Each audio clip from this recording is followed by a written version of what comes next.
So students, let's start with today's session.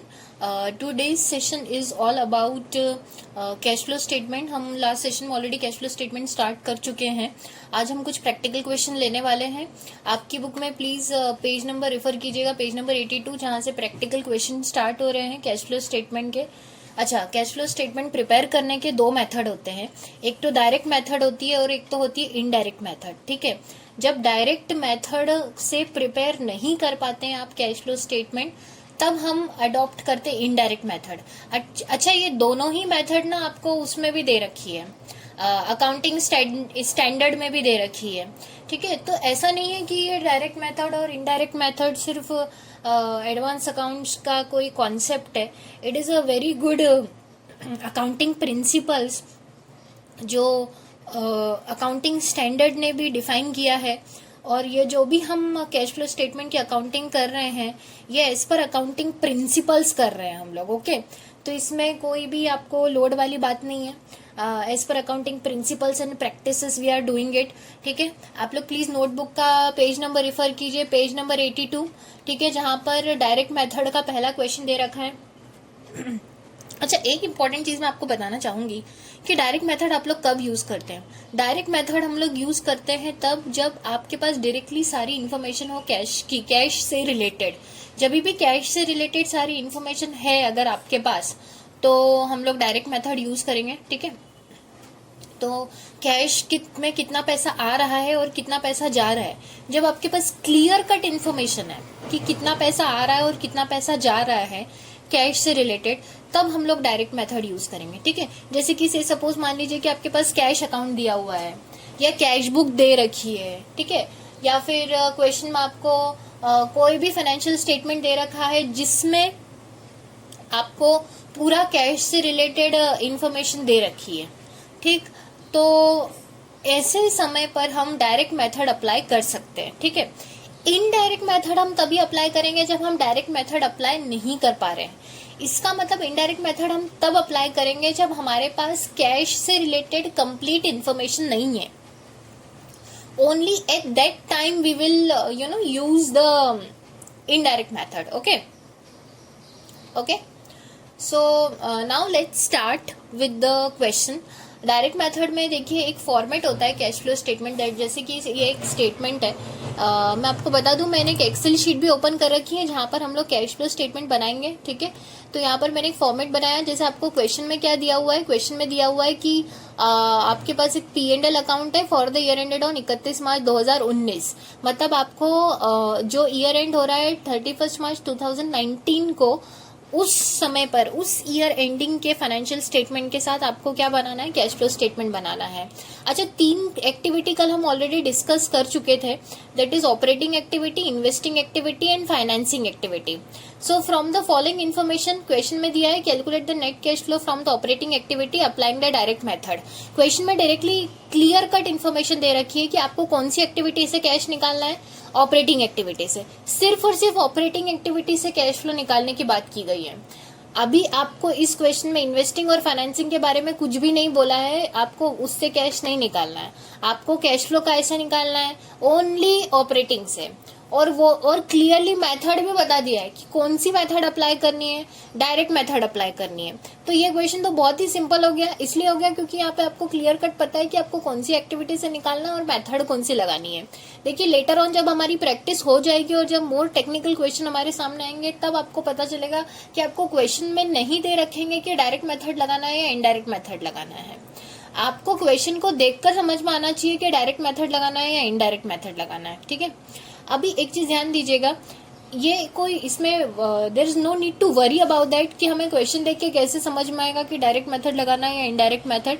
Because over the period जब भी हम practice करते जाएंगे, अभी तो ये हमारा फर्स्ट ही प्रैक्टिकल सेशन है, जैसे जैसे आप प्रैक्टिस करते जाएंगे, जैसे जैसे आप क्वेश्चन सॉल्व करते जाएंगे, आपको खुद को समझ में आ जाएगा कि इस क्वेश्चन में हमें डायरेक्ट मेथड लगाना है या इनडायरेक्ट मेथड लगाना है. ठीक है, तो अभी ध्यान देते हैं आगे. पेज नंबर 82 पर दे रखा है, हम वो प्रैक्टिकल क्वेश्चन करने वाले हैं. ओके, सो हाँ, कैश फ्लो स्टेटमेंट का फॉर्मेट कैसे बनाना है वो भी मैं आपको बता देती हूँ. जैसे कि एक्सेल शीट पे मैंने बनाया रखा है. यहाँ पर ऊपर हेडिंग डालेंगे cash flow statement. For the year ended on, अभी हमने क्वेश्चन में देखा कौन सी ईयर एंडेड है, 31 मार्च 2019 के लिए, ठीक। फिर इसमें मेजरली आपके 3 कॉलम बनेंगे, particulars, amount internal column and amount external column, this would be the final amount column, ये वाला लास्ट वाला, ठीक। अब नेट आपको हेडिंग डालनी पड़ेगी। अच्छा, एक चीज हमेशा ध्यान रखिएगा, कैश फ्लो स्टेटमेंट में जब भी आप कैश फ्लो निकालेंगे तो लाइन से निकालेंगे। सबसे पहले आपका आएगा ऑपरेटिंग कैश फ्लो, फिर आपका आएगा इन्वेस्टिंग कैश फ्लो, फिर आपका आएगा financing cash flow. Got it? Okay. तो सबसे पहले आपका आएगा ऑपरेटिंग कैश फ्लो, फिर आपका आएगा इन्वेस्टिंग कैश फ्लो, फिर आपका आएगा फाइनेंसिंग कैश फ्लो। तो इसलिए अभी तो आपको क्वेश्चन में क्लियरली दे रखा है कि आपको ऑपरेटिंग से ही निकालना है, but anyways her cash flow का जो स्टेटमेंट में जो फॉर्मेट होता है, अच्छा फॉर्मेट ना पूरा दे रखा है अकाउंटिंग स्टैंडर्ड में ही, तो वही फॉर्मेट से ही हमें अडॉप्ट करना है और उसी फॉर्मेट के थ्रू हमें कैश फ्लो स्टेटमेंट बनाना है। Got it? तो उसी फॉर्मेट के अकॉर्डिंगली मैं बता रही हूँ आपको कि सबसे पहले ऑपरेटिंग आता है, फिर इन्वेस्टिंग आता है, फिर फाइनेंसिंग आता है। अब इस क्वेश्चन में तो बोला ही है कि ऑपरेटिंग से निकालना है, और एनीवे सबसे पहले क्या ऑपरेटिंग आता है। तो देखो, net cash flow from operating activity, ऊपर हेडिंग डालेंगे कि हम जो कैश फ्लो निकाल रहे हैं वो कौन सी एक्टिविटी से निकाल रहे हैं, ऑपरेटिंग एक्टिविटी से या ऑपरेशनल एक्टिविटी से निकाल रहे हैं। Let's get back to the question देखेंगे। Please refer page number 82 of your book. आप देखिए यहाँ पर क्वेश्चन में क्या दे रखा है, क्वेश्चन में दे रखा है P&L statement for the year ended on 31 मार्च 2019। आपको P&L अकाउंट दे रखा है, ठीक। 31 मार्च 2019 को खत्म होने वाले ईयर का P&L अकाउंट दे रखा है। चलिए अब देखते हैं P&L में आइटम क्या क्या दे रखे हैं। सबसे पहले आपको दे रखा है रेवेन्यू फ्रॉम ऑपरेशन, मतलब ये इनकम है, जो भी आपने सेल्स करी है। अगर कैश सेल्स करी है तो उससे कितना पैसा आया है, 9 लाख रुपए। क्रेडिट सेल्स करिए तो कितनी इनकम हुई है आपको, 1 लाख रुपए की, ठीक। कैश सेल्स 9 लाख की दे रखी है, क्लियरली दे रखा है, तो ध्यान दीजिए।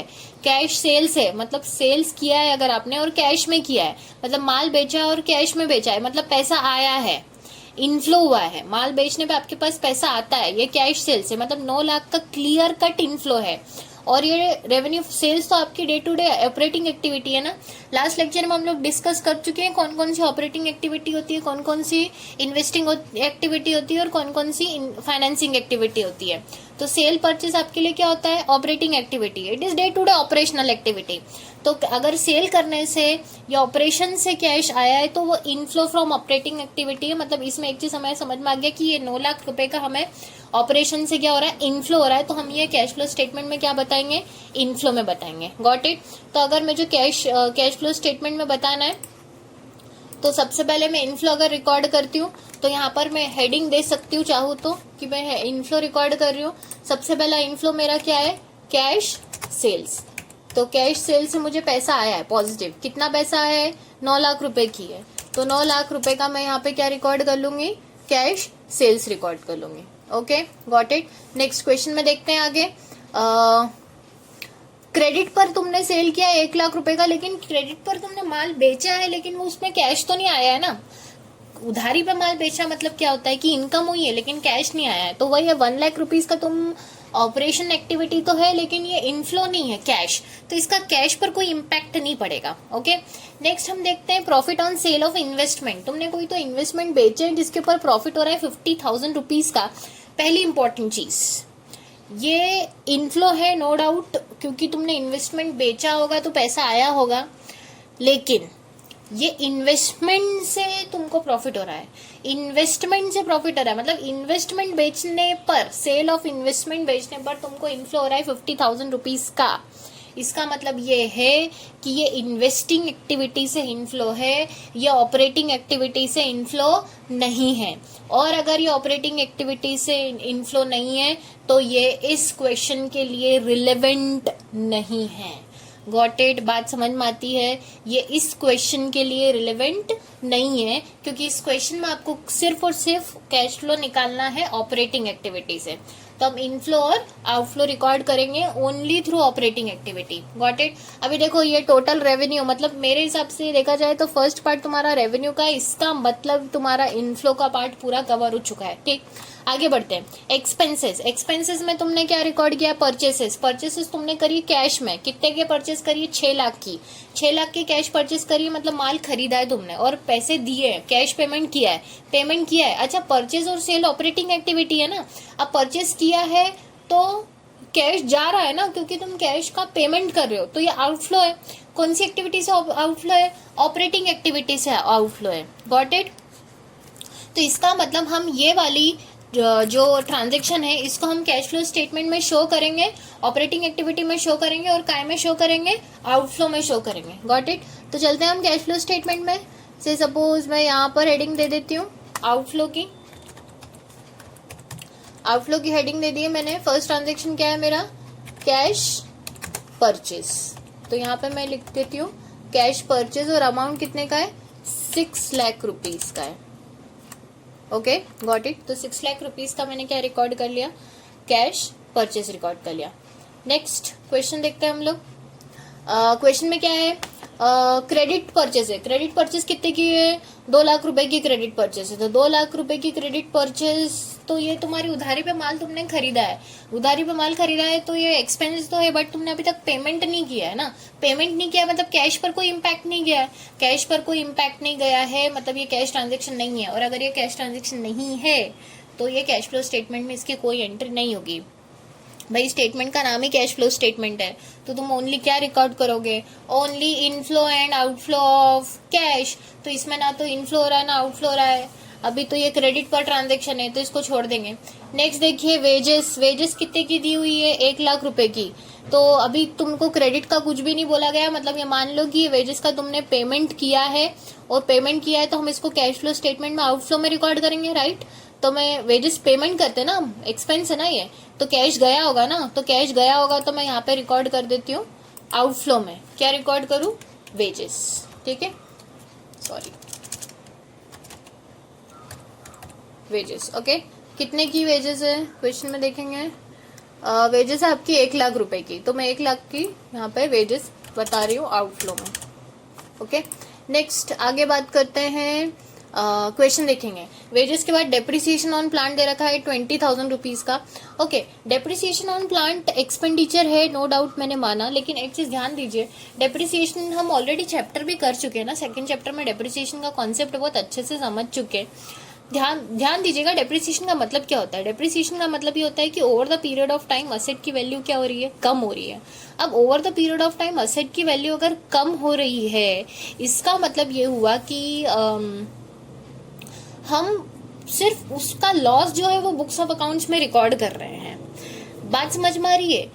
अगर असेट की over the period of time value कम हो रही है, इसमें कोई कैश ट्रांजेक्शन नहीं हो रहा है। अगर आप असेट खरीद रहे होते तो कैश जाता, अगर आप असेट बेच रहे होते हैं तो कैश आता, इनफ्लो होता। बट डेप्रिसिएशन में ना तो ये कैश का इनफ्लो हो रहा है ना तो कैश का आउटफ्लो हो रहा है। It is just kind of loss due to wear and tear and obsolescence of asset, जो आप सिर्फ आपकी बुक्स ऑफ अकाउंट्स में रिकॉर्ड कर रहे हो। और ये डेप्रिसिएशन है इसलिए आपके P&L अकाउंट में तो वो दिख रहा है, लेकिन इसका कैश स्टेटमेंट पर या कैश अकाउंट पे कोई इम्पैक्ट नहीं जाएगा। तो 20,000 रुपीज का ये जो डेप्रिसिएशन तुम्हारी बुक्स में दिख रहा है, तो ये कोई आउटफ्लो नहीं है, मतलब it is not that kind of expense. Definitely loss है, एक्सपेंस है, इसलिए आपने रिकॉर्ड किया है। तो P&L में तो नॉन कैश आइटम भी आते हैं, लेकिन कैश फ्लो स्टेटमेंट में तो ओनली कैश आइटम ही आएंगे ना। So depreciation on plant is your non cash item. ध्यान दीजिएगा, it is your non cash item. ठीक, it is just a loss, expense जो आपने रिकॉर्ड तो किया है, लेकिन ये कैश आइटम नहीं है। और अगर ये कैश आइटम नहीं है तो इसका कैश फ्लो स्टेटमेंट पर कोई भी इम्पैक्ट नहीं जाएगा। Got it? So depreciation, do remember this that it is a non cash item. Next हम बात करते हैं सैलरीज की। सैलरीज आपकी बुक्स में रिकॉर्ड हुई है 50,000 रुपीज की। क्वेश्चन में देखेंगे 50,000 रुपीज की सैलरी है, तो सैलरी का तो हमने पेमेंट किया होगा, और सैलरी तो मतलब हमने एम्प्लॉयज को पेमेंट किया है, तो ये एक्सपेंस है। और सैलरी तो हम हर महीने पे करते हैं, और एम्प्लॉयज हमारे डे टू डे ऑपरेशंस के पार्ट होते हैं। तो salary as an expense is day to day operations part. इसका मतलब ये ऑपरेटिंग एक्टिविटी है। ओके, आपको हर महीने पे करनी है ना। इट इज तब जब तक आप एम्प्लॉयज को सैलरी पे नहीं करोगे तब तक आपका ऑपरेशंस कैसे कैरी ऑन होगा? कौन करेगा ऑपरेशंस, राइट? और हर महीने आपको पे करनी है। It is a recurring expenditure, right? Salaries मतलब रिकरिंग इन द सेंस जो बार बार होने वाला है, और उसके बिना ऑपरेशनल एक्टिविटी आपकी रुक जाएगी। तो salary is your operational expenditure. और सैलरी अगर आप पे कर रहे हो तो एम्प्लॉयज को पे कर रहे हो तो पैसा जा रहा है, मतलब कैश जा रहा है तो कैश आउटफ्लो होगा, और डेफिनेटली ये ऑपरेटिंग एक्टिविटी है, ये भी हमें समझ में आ रहा है, और इसमें कैश का आउटफ्लो हो रहा है, इसलिए हम सैलरीज को बताएंगे ऑपरेशनल एक्टिविटी में, कैश फ्लो स्टेटमेंट में, आउटफ्लो में। ठीक, तो मैं यहाँ पे आउटफ्लो में रिकॉर्ड कर रही हूँ सैलरीज, ओके, टू एम्प्लॉइज। कितने की सैलरी पे कर रहे हैं हम लोग? 50,000 रुपीज की हमने टोटल सैलरी पे करी है सब एम्प्लॉयज को। ठीक, तो वो मैंने आउटफ्लो में रिकॉर्ड किया है। Got it? नेक्स्ट आगे बात करते हैं। Loss on sale of plant है 5,000 रुपीज का। ओके, सो 5,000 रुपीज का आपका loss on sale of plant है। तो इसमें आपको क्या करना है? देखिए, इंपॉर्टेंट चीज तो ये है कि पहली बात तो ये लॉस है, loss on sale of plant मतलब तुमने प्लांट बेचा है। प्लांट मतलब क्या? असेट। असेट बेची, असेट बेच कर तुमको क्या हो रहा है? लॉस हो रहा है। असेट मतलब तुम्हारे लिए इन्वेस्टमेंट तुमने किया था जो तुमने बेच दिया है। ठीक, तो पहली बात तो ये है कि अगर तुमने इन्वेस्टमेंट बेचा है या प्लांट बेचा है तो it is your investing activity. Got it? इसका मतलब ये ऑपरेटिंग एक्टिविटी नहीं है, बिकॉज तुम प्लांट हर रोज नहीं बेचोगे, प्लांट हर रोज नहीं खरीदोगे। It is one time investment. Plant बेचना is one time decision. Got it? It is a long term decision, and ये कोई रिकरिंग काइंड ऑफ ट्रांजेक्शन नहीं है कि हर रोज या हर महीने तुम प्लांट खरीद रहे हो, बेच रहे हो। No, not at all. It is a capital investment, it is a capital expenditure. तो ये ऑपरेटिंग एक्टिविटी नहीं है। That is the first thing. इसलिए ये ऑपरेटिंग एक्टिविटी में तो नहीं आएगा, कैश फ्लो में। Got it? दूसरी इंपॉर्टेंट चीज इसके बारे में हम डिस्कस करते हैं। Loss on sale of plant 5,000 rupees है। अच्छा, इसमें तुमको ये नहीं दे रखा है कि प्लांट कितने में बेचा। पहली बात तो ये ऑपरेटिंग एक्टिविटी नहीं है, ये हमें समझ में आ गया। तो ये ऑपरेटिंग एक्टिविटी मतलब इस क्वेश्चन के सॉल्यूशन में तो आएगा ही नहीं। ये पॉइंट को समझ लो अच्छे से। दूसरी चीज, ये क्यों नहीं आएगा? दूसरी चीज इसलिए है, अगर ये इन्वेस्टिंग भी होता तो तुम ध्यान दो, loss on sale of plant है ये, मतलब तुमने प्लांट बेचा लेकिन तुमने उसको लॉस में बेचा। और कितने लॉस में बेचा? 5,000 के लॉस में बेचा। मतलब से सपोज मान लो अगर तुम्हारा 5 लाख का प्लांट है और तुमने उसको 4,95,000 में बेच दिया, तो तुमको 5,000 का क्या हुआ? लॉस हुआ। तो अभी यहाँ पे कैश का इनफ्लो हुआ कि आउटफ्लो हुआ? कैश का इनफ्लो हुआ, लेकिन कितने का हुआ? 4,95,000 का इनफ्लो हुआ। What about this 5,000? 5,000 का ना तो ये इनफ्लो है ना ही तो ये आउटफ्लो है। Got it? मतलब तुमको 5,000 रुपए कम मिले। प्लांट जब तुमने सेल किया तब तुमको 5,000 रुपीज कम मिले। तो ना तो ये इनफ्लो है ना तो ये आउटफ्लो है। Got it? तो इसको तो अभी तुम ये तो हटा ही दो इस ट्रांजेक्शन को, बिकॉज पहली चीज दिस इज नॉट ऑपरेटिंग, दूसरी चीज this is not inflow and outflow, this is just a loss जो कि P&L अकाउंट में रिकॉर्ड हुआ है। तो तुम इसे कैश फ्लो में रिकॉर्ड नहीं करोगे। ओके, इसे छोड़ दीजिए ट्रांजेक्शन को। This is not relevant for our cash flow statement. Got it? Next, अभी टोटल एक्सपेंडिचर हो गए, तो इनकम में से इन्होंने एक्सपेंस माइनस किया तो रेवेन्यू आ गया इनका। प्रॉफिट बिफोर टैक्स आ रहा है 75,000 का, तो ये तो P&L अकाउंट है तो वो उन्होंने प्रॉफिट निकाल दिया है। लास्ट में क्वेश्चन में अगर तुम नोटिस करोगे तो लास्ट में दे रखा है कैश रिसीव्ड फ्रॉम डेटर्स। अच्छा, मैंने कल भी बताया था, कल वाला जो लेक्चर हमने किया था कि ऑपरेटिंग एक्टिविटी में जैसे सेल और परचेज इंक्लूडेड रहता है, तो मतलब अगर डेटर से अगर पैसा आया है, मतलब डेटर कौन होते हैं? डेटर को जिनको डेटर वो लोग होते हैं जिनको हमने माल बेचा है। तो अगर उन्होंने हमको पेमेंट किया है तो दैट इज ऑपरेटिंग ना, बिकॉज हम हर रोज उधारी पे माल बेचते हैं। हर 1-2 दिन में कोई ना कोई क्लाइंट हमारे ऐसे होते हैं जिनको हम उधारी पे माल बेचते हैं, तो दिस इज योर ऑपरेशन। और अगर थोड़े हर समय में हर 2-4 दिन में कोई ना कोई डेटर होगा जो आपको आके पेमेंट करेगा जिसको आपने उधारी पे माल बेचा है, तो this is your operating activity. Same as creditor. हर बार हम लोग जब भी माल खरीदते हैं तो कैश में भी खरीदते हैं और क्रेडिट पे भी खरीदते हैं, तो उधारी पे माल खरीदना is also operating activity. Got it? तो दिस इज नॉर्मल, मतलब ये ऑपरेशनल एक्टिविटी है। तो इन द सेंस दैट एक चीज समझ लो कि डेटर से पैसा आना या क्रेडिटर को पेमेंट करना इज योर ऑपरेटिंग एक्टिविटी। ये डे टू डे ऑपरेशंस का पार्ट है जो रिकरिंग नेचर का है। Recurring nature in the sense जो बार बार होता है और फ्रीक्वेंटली होता रहता है, हर पर्टिकुलर इंटरवल में ये हो सकता है, इसलिए ये ऑपरेटिंग एक्टिविटी है और this is part of operations of any business entity. तो ये ऑपरेटिंग एक्टिविटी है, ये तो हमें समझ में आ गया। इसका मतलब ये जो 2 ट्रांजेक्शन लास्ट में नोट में दिए हैं वो कैश फ्लो में आएंगे। क्यों आएंगे? क्योंकि हम ये जो कैश फ्लो बना रहे हैं ये कौन सी एक्टिविटी से बना रहे हैं? ऑपरेटिंग एक्टिविटी से बना रहे हैं। Got it? तो अभी डेटर्स से तुमको कैश रिसीव हो रहा है, इसका मतलब पैसा आ रहा है। पैसा आ रहा है मतलब क्या है? इनफ्लो है। तो ऑपरेटिंग एक्टिविटी में हम काय में बताएंगे? इनफ्लो में बताएंगे। Got it? तो अब मैं इसको रिकॉर्ड करती हूँ ऑपरेटिंग एक्टिविटी में, इनफ्लो में, है ना। तो अब मैं जाती हूँ कैश फ्लो स्टेटमेंट में। देखो इनफ्लो में मैं जाती हूँ, यहाँ पे लिखती हूँ डेटर्स पेमेंट। डेटर्स पेमेंट जो इनफ्लो हुआ है मुझे, कितने का इनफ्लो है वो? डेटर से कितना पैसा मिला है? 6 लाख रुपए का। तो 6 लाख रुपीस का मुझे डेटर से पेमेंट मिला है। ओके, तो ये मैंने इनफ्लो में रिकॉर्ड कर दिया। Got it? ठीक है, नेक्स्ट आगे बात करते हैं। पेमेंट टू क्रेडिटर्स दे रखा है 4 लाख रुपए का, तो ये तो तुमने पेमेंट किया है। अगर अब पैसा जा रहा है तो ये आउटफ्लो है।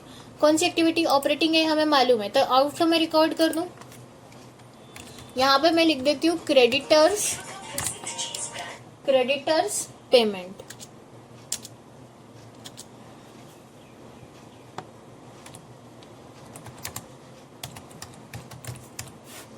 कितने का पेमेंट कर रहे हैं हम लोग क्रेडिटर्स को?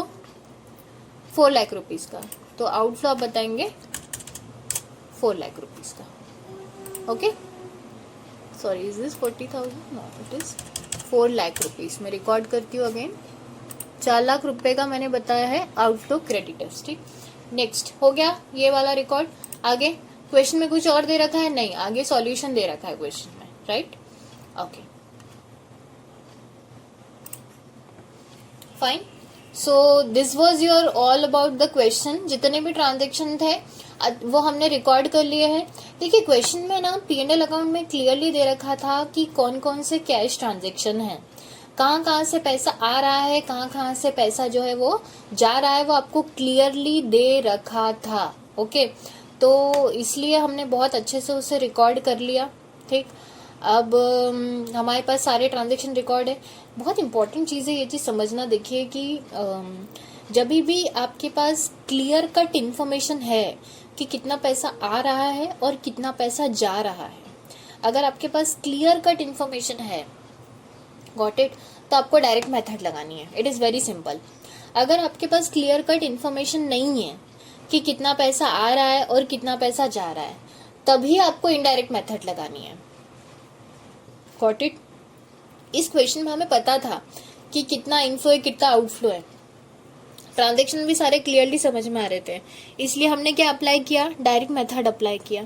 देखिए लेटर ऑन और जैसे जैसे आपके पास क्वेश्चन सामने आते जाएंगे वैसे वैसे आपको पता चलता जाएगा कि कौन सा क्वेश्चन डायरेक्ट मेथड का है और कौन सा क्वेश्चन ऐसा है जो इनडायरेक्ट मेथड का है। Got it? सो पहले तो हम ये वाला कंप्लीट कर लेते हैं क्वेश्चन। अब आप देखिए, ये मेरा पूरा इनफ्लो है। ठीक, तो ये this is my inflow and this is my outflow. Okay, अब इनफ्लो मतलब पैसा आया है, पैसा आया मतलब पॉजिटिव, पॉजिटिव मतलब this must be the add items. ठीक है, और ये मेरे कौन सा आइटम है? लेस, नेगेटिव आइटम है। पर इन दोनों का मैं क्या करती हूँ? टोटल लगा लेती हूँ, और टोटल मैं यहाँ पे लगा लेती हूँ। से सपोज मैं आउटर कॉलम में इन दोनों का टोटल लगाती हूँ। ठीक, दिस इज माई इनफ्लो का टोटल। ओके, आगे इनफ्लो मतलब ये पॉजिटिव फिगर है, आउटफ्लो मतलब these all are negative figure. Okay, तो अब मैं इन सब का टोटल लगाती हूँ। से सपोज आउटर कॉलम में मैं यहाँ पर टोटल लगा लेती हूँ।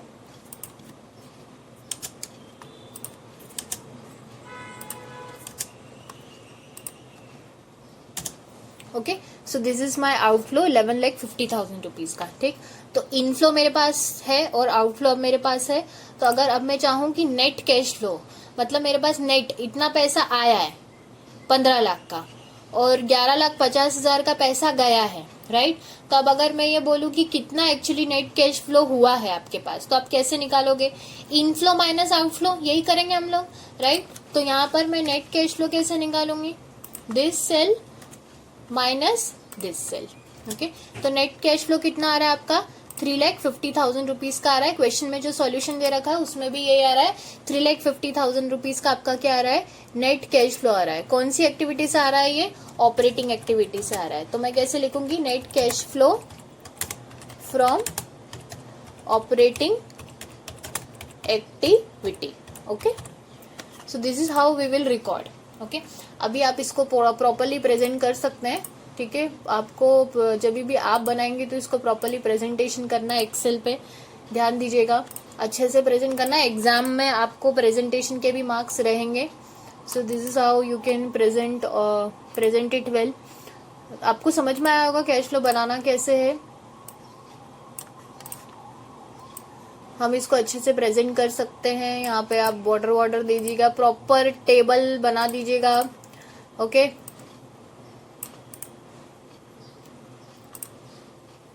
This is how we will do it. आप लोग आपके हिसाब से जैसा आपको चाहिए आप वैसा कर सकते हैं।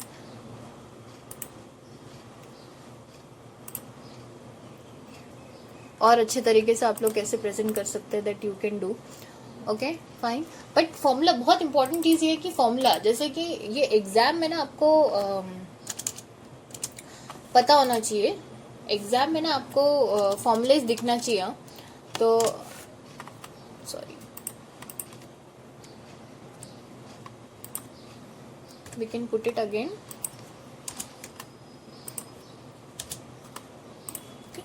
सो डबल क्लिक करने पर जिस भी सेल में फॉर्मूला लगा है वहां पे फॉर्मूला शो होना चाहिए।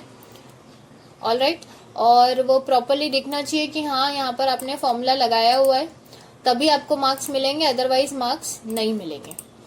तो इस तरह से आपको प्रॉपरली कैश फ्लो स्टेटमेंट बनाना है।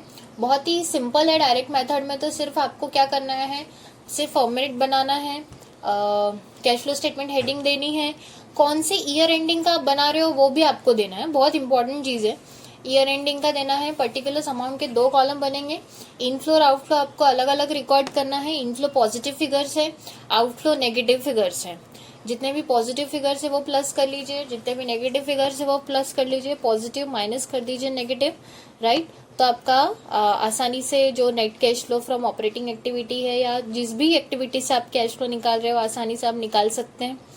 Okay, so this is how you prepare. This is a very simple question. ये अपना पहला क्वेश्चन ही था, तो इसमें बहुत कम एक्टिविटी थी और ऑपरेशनल एक्टिविटी थी और डायरेक्ट मेथड का ये क्वेश्चन था।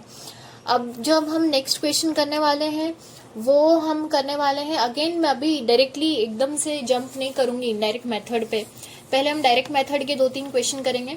देखो, डायरेक्ट मेथड का सिर्फ एक ही चीज ध्यान रखना है, जब आपके पास कैश के इनफ्लो और आउटफ्लो से रिलेटेड तो कंप्लीट इंफॉर्मेशन है तभी आप डायरेक्ट मेथड लगाएंगे। अगर कैश के इनफ्लो आउटफ्लो से रिलेटेड आपके पास कंप्लीट इंफॉर्मेशन नहीं है तो आप डायरेक्ट मेथड नहीं लगाएंगे, तब आपको अप्लाई करना पड़ेगा इनडायरेक्ट मेथड। और इनडायरेक्ट मेथड से कैसे सॉल्व करना है question, that would also I will teach you, मैं वो भी आपको बताऊंगी। डोंट वरी अबाउट दैट, ठीक। बट मोस्ट इम्पॉर्टेंटली आप लोगों के पास, जिनके पास भी पीसी या फिर लैपटॉप है, प्लीज डू प्रैक्टिस। जितने भी फर्स्ट या सेकेंड चैप्टर के भी जो भी क्वेश्चन किए हैं हमने, आप लोग प्लीज एक्सेल पे सॉल्व कीजिए। जिनके पास नहीं है वो लोग प्लीज नोटबुक पेन पे सॉल्व कीजिए, ताकि एटलीस्ट कॉन्सेप्ट आपको पता रहेगा। एक्सेल पे आप इजीली फटाफट कर पाएंगे फिर, अगर आपको एक्सेल आता है तो। Anyways you will do the practice exam के पहले, so there is no need to worry about that. आप लोग जैसे भी प्रैक्टिस कर सकते हैं, क्वेश्चन मेरा लेक्चर देखते जाइए और क्वेश्चन की प्रैक्टिस करते जाइए साथ साइमल्टेनियसली। डोंट स्किप इट, छोड़िए मत प्लीज। और अगर एक्सेल आपके पास अवेलेबल है तो आई वुड सजेस्ट यू कि आप ईच एंड एवरी क्वेश्चन जो भी हमने अभी तक किए लेक्चर में वो आप सब लोग एक्सेल पे कीजिए। Okay, so this was our first question related to direct method. Okay, so from the next session we will be going to start our next question which will be also related to direct method only. हम लोग कल वापस से question करेंगे, direct method का ही करेंगे, लेकिन probably शायद उसमें एक्टिविटी डिफरेंट रहेगी। आज हमने जो क्वेश्चन किया है वो ऑपरेटिंग एक्टिविटी का किया है, कल हम जो क्वेश्चन करेंगे वो डायरेक्ट मेथड से करेंगे लेकिन इन्वेस्टिंग एक्टिविटी से करेंगे, ठीक है। और बस प्रैक्टिस करते जाइए और प्लीज मुझसे क्वेरीज पूछते जाइए, साथ साथ में जो भी आपके डाउट्स आ रहे हैं वो मुझसे पूछते जाइए, बहुत इंपॉर्टेंट है वो चीज। और अगर आप एक्सेल पे प्रैक्टिस कर रहे हैं तो इससे अच्छा कुछ नहीं हो सकता। और you can connect me personally also on team viewer और एनी डेस्क, तो जहाँ पर हम लोग एक्सेल पे भी I can suggest you how to prepare, how to do it. और कहीं पे भी अगर आपको क्वेरी हो रहा है तो we can connect on any desk personally, and then I can resolve your problems. Please do let me know your queries and do connect me. Okay.